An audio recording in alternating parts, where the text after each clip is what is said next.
據梵蒂岡新聞報導，天主教教宗方濟各喺21號星期一去世，享年88歲。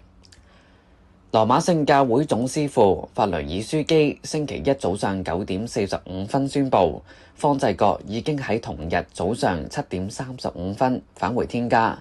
佢讚揚教宗一生都奉獻俾主同教會，亦教導佢哋以忠誠、勇氣同博愛方式踐行福音書中價值觀，特別係幫助最貧窮同最邊緣化人士。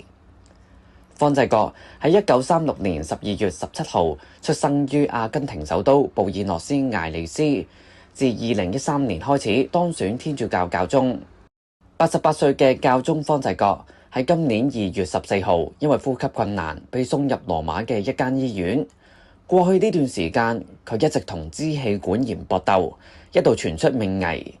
佢上一次露面正係喺琴日20號嘅復活節活動。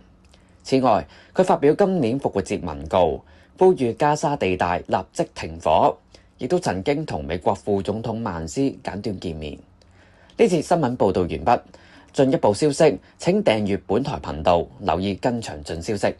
再會。